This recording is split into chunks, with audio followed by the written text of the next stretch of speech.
O relator do projeto de lei de anistia aos envolvidos nos atos de 8 de janeiro, o deputado federal Paulinho da Força, do Solidariedade de São Paulo, afirmou que a nova proposta, que ele chama de PL da dosimetria, vai beneficiar o ex-presidente Jair Bolsonaro. A ideia do parlamentar é trocar o perdão por redução de pena dos condenados por tentativa de golpe de Estado. Ele fez a seguinte afirmação em reunião com partidos políticos, abre aspas, o Bolsonaro vai ser beneficiado com isso.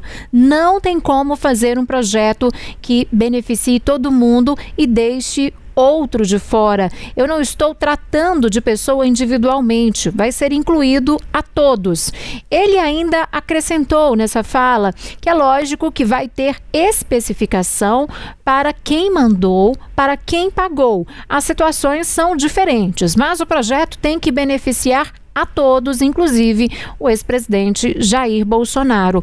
Parlamentares do PL dizem não abrir mão da anistia ampla, geral e irrestrita, que beneficiaria todos os envolvidos nos atos de 8 de janeiro de 2023 e outras ações para derrubar de forma violenta o governo Lula.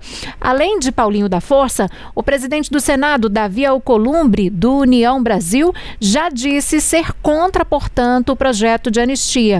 Mesmo que uma anistia seja aprovada na Câmara, o projeto ainda vai depender do aval do Senado e da sanção do presidente da República para, de fato, entrar em vigor. Paulinho da Força também prometeu uma prévia desse parecer já para a próxima segunda-feira, dia 29 de setembro. Caso isso ocorra, ele poderá ser votado na Câmara no dia seguinte, no dia 30, na terça-feira.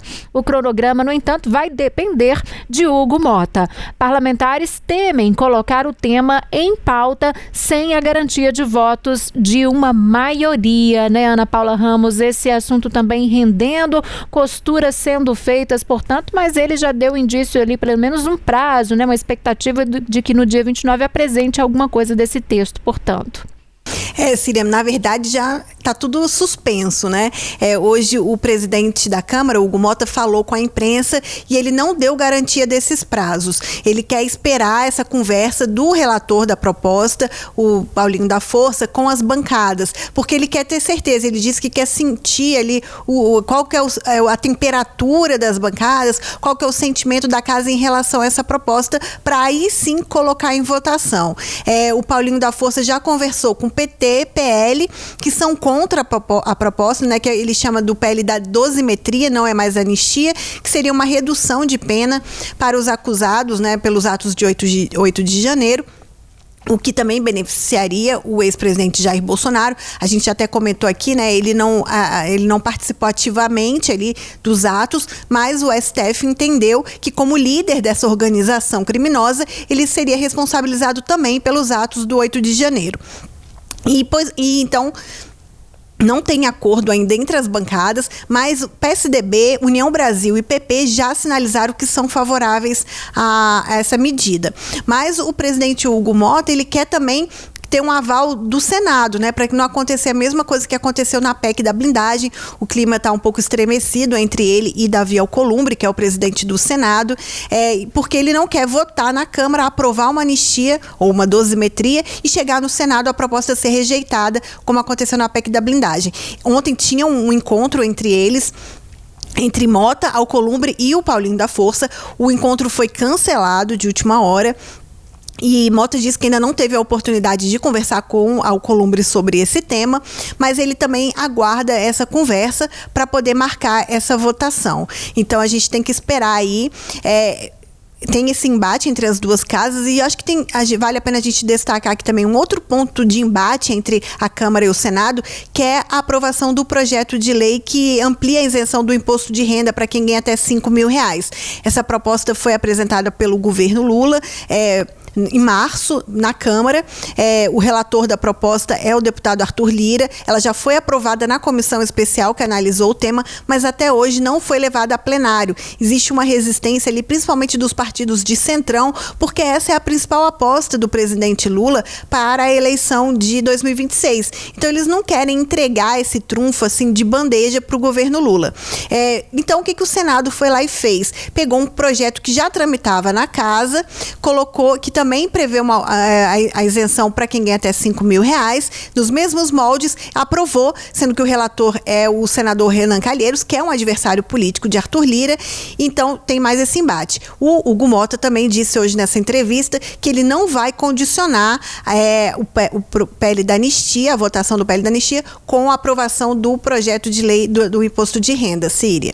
Tá certo, Ana. Olha só, gente, com a polêmica em torno da PEC da blindagem e a tensão com o projeto de anistia, a popularidade da Câmara dos Deputados está em baixa. De acordo com o levantamento do Instituto Pulso Brasil e BESP, divulgado hoje esse levantamento, a atuação da Câmara dos Deputados é desaprovada por 70% dos brasileiros. O índice de reprovação ao trabalho dos deputados cresceu 7 pontos percentuais desde a última pesquisa que foi realizada em julho deste ano, quando somava aí 63%. Por outro lado, 18% disseram aprovar, portanto, as atividades dos parlamentares, 6 pontos a menos em relação a julho, quando era de 24%. Outros 12% não souberam opinar ou não quiseram responder, portanto. E quando abordado sobre o Senado, aí no caso do Senado, 59% afirmaram reprovar os trabalhos e 26% disseram que aprovam. 15% não sabem ou não responderam. Em julho, a reprovação era de 61%, enquanto a aprovação era, portanto, de 25%.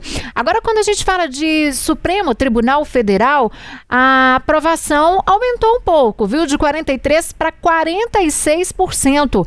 A rejeição caiu de 49% para 44%, outros 10% não responderam ou disseram não ter opinião formada sobre o assunto. Os responsáveis pela pesquisa afirmaram que a mudança se deve à grande exposição do Supremo Tribunal Federal no julgamento da trama golpista em setembro agora, né, com a consequente condenação aí do ex-presidente Jair Bolsonaro e outros 7 réus. A pesquisa também fez perguntas relacionadas ao governo Lula. A aprovação do governo do atual presidente atingiu 50% em setembro. A desaprovação é de 48%. Já 2% não quiseram responder ou disseram não ter opinião formada.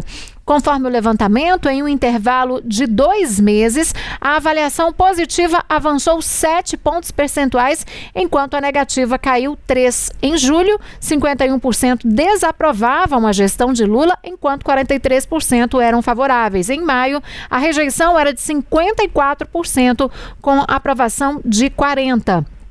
Ainda segundo esse levantamento, que foi divulgado hoje, a aprovação do governo Lula é superlativa entre os eleitores de esquerda. Isso significa 95%, mas superou a desaprovação também entre eleitores do centro, 49%, e da classe média, 51%. O resultado inverte, portanto, a tendência observada no primeiro semestre, quando críticas ao governo do pepetista, do Lula, cresciam em meio à crise com o Congresso Nacional e também ao tarifaço, imposto aí pelos Estados Unidos. Essa pesquisa ela foi feita no período de 19 a 22 de setembro e o assunto mais lembrado, mais comentado neste período foi o tarifaço.